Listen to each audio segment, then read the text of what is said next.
Hi friends, ఈరోజు special సొంటి కారం. చిన్నపిల్లల నుండి పెద్దవాళ్ళ వరకు అందరూ తప్పక తినాల్సింది. ఒంట్లో వాతాన్ని తగ్గించి కొవ్వును కరిగిస్తుంది. దీనికోసం మనం ముందుగా కడాయి పెట్టుకొని దానిలో నెయ్యి వేసి, నెయ్యి కరిగాక సొంటి వేసి ఎర్రగా వేపాలి.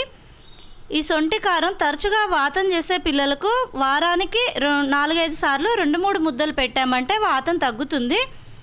దీన్ని బాలింతల పత్యంలో కూడా వాడతారు. ఈ సొంటి పొడిని, ఈ సొంటి పొడి ఎక్కువగా తినవద్దండి.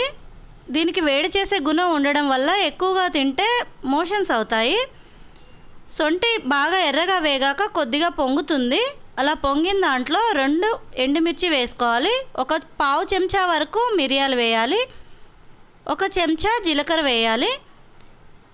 వీటన్నింటిని బాగా ఎర్రగా వేపాలి.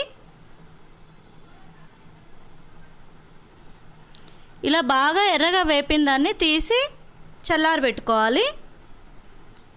ఇప్పుడు సొంటిని కొద్దిగా నలగొట్టి తుంపలు చేసి మిక్సీలో వేసుకోవాలి.